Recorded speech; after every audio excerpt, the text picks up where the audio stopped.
The Honourable Stephen Pratt. Thank you, President.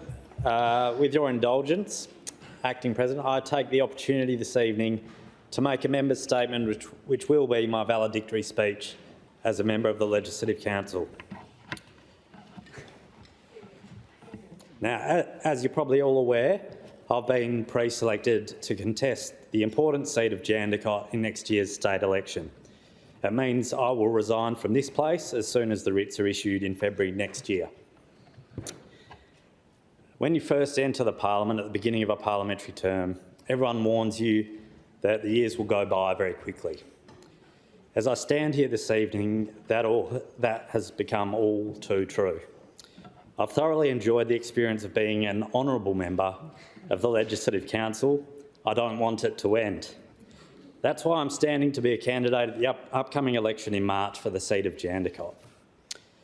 So far in my working life, I've been committed to community service.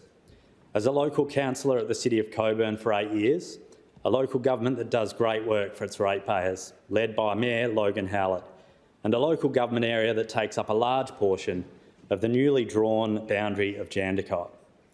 I have very fond memories of working as a collective to deliver the Cockburn Arc and the much-needed upgrades to Armidale Road and the North Lake Road overpass, to name just a couple of projects.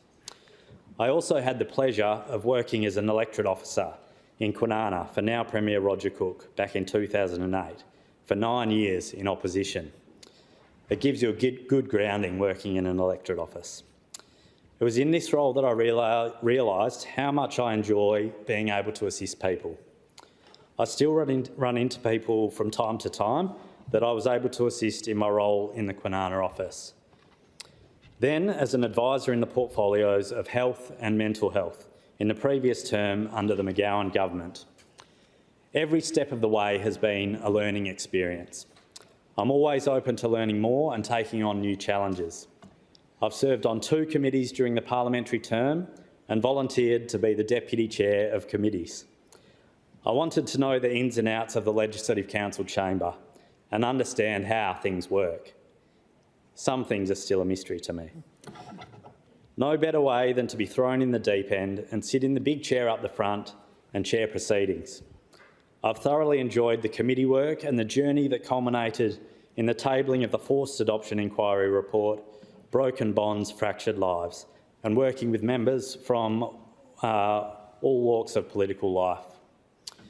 I've also had the pleasure of working with members opposite through the Parliamentary Friends of Rare and Undiagnosed Diseases group with the Honourable Donna Farragher, along with my parliamentary colleague, the Honourable Matthew Swinburne. I think we should be very proud of the things we've accomplished in this term for that cause. I also feel very lucky to have served in this place and to have witnessed firsthand the brilliance of the Honourable Alana McTiernan and to have been guided by the Honourable Sue Ellery as Leader of the House. A couple of trailblazers that have paved the way for the many women MPs we see in today's Parliament. Not to mention you as well, President, for your strong but fair deliberations in this place and as someone who I've been lucky enough to work with closely in the previous term of government and now in this one. I also make a special mention of the Honourable Rosie Sahana, whose portrait was unveiled today in the Edith Cowan foyer. Recognition for being the first Aboriginal woman elected to the Legislative Council. Right now, as a government, we are supporting the WA community with a range of measures to get us through the current challenge we are all facing with the cost of living. I love being in a position where I can help people that live in the community. Looking ahead, I'm excited and extremely motivated at the prospect of representing the community of Jandakot in the next Parliament. I want to build on the experience I've gained from spending the past 3 years in the Legislative Council as part of the Cook Government. It has been an honour to represent the South Metropolitan region, which covers 15 lower house electorates, including Jandakot. I've learned a lot. I want to take those lessons to the next level. I want to continue to make an impact. In fact, I feel like I'm just getting started. There's so much happening at the moment. We are preparing for the huge opportunities that a new outer harbour will bring.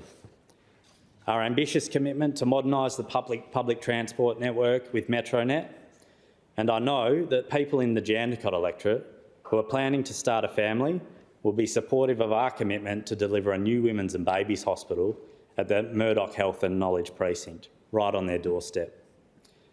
I've made some great connections with community sporting clubs within the electorate of Jandakot over the years, and I look forward to working with them going forward. I've made mention previously of the great work that the Jandakot Jets do as a community sporting club through their mental health and breast cancer awareness rounds.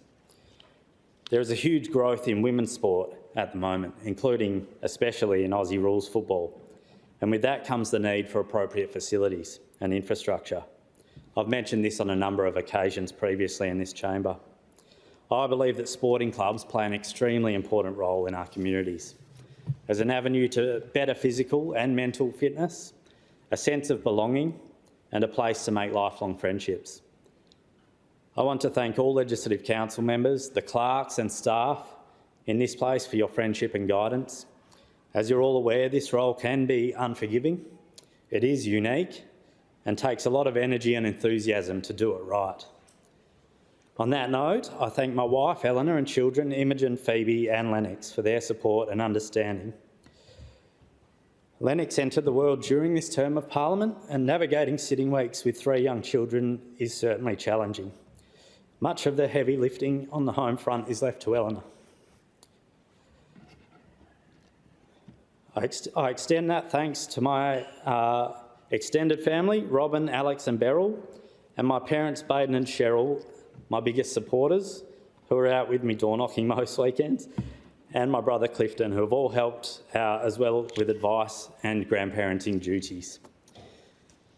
In closing, President, and to my colleagues in the Legislative Council, it's not you, it's me. It's goodbye, but just for now. I wish you all the best for the future and whatever comes next. And I truly hope that I'm given the opportunity to be in the next Parliament as a representative for the people of Jandakot in 2025. Thank you. Yeah.